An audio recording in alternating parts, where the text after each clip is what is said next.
You may not recognize me. Usually I walked around campus with a 2-liter of Mountain Dew.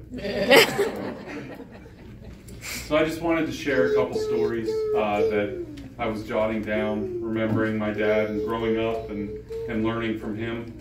The first one I have is, I must have been 10 years old, and my dad took me to my first woodsman's meet.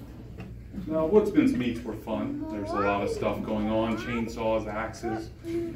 So of course I ran directly to the large double-sided axe that was about my height, and proceeded to pick it up.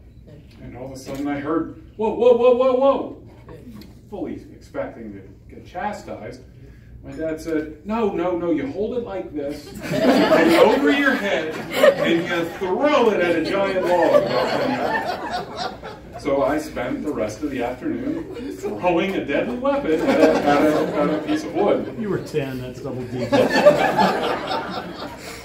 The next story I have to share is when I was a student at Allegheny College. I was probably a sophomore, and I was sitting in Calculus for Applications. Now, what you don't know is that Calculus for Applications is a class for political science majors to learn how to make a computer do calculus. And we're sitting there, and I'm waiting for class to start, and who walks in but my dad?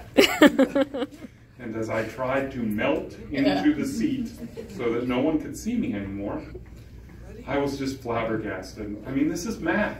There's no trees in here. You know, what does a flannel-wearing chainsaw jockey know about derivatives and integrals?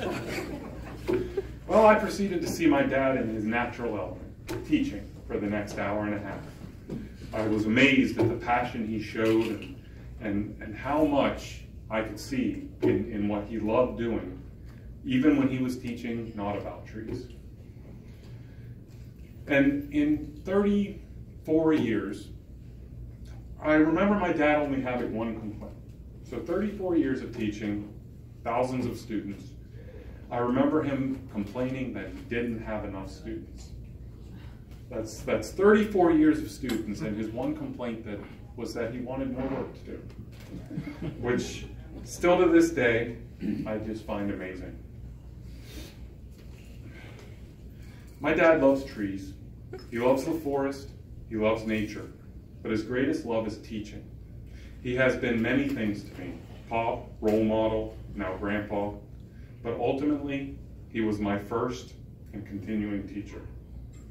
The saying goes that if you do something you love, you will never work a day in your life.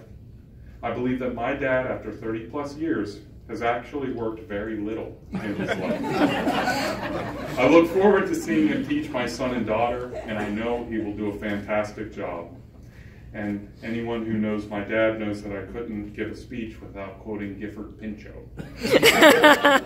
So Gifford Pinchot once said, "Conservation means the wise use of the earth and its resources for the lasting good of man." I am proud to know that my dad taught so many for the lasting good, and I know he will continue to do so even outside the classroom. But hopefully he can wait a couple years before he gives my son an axe.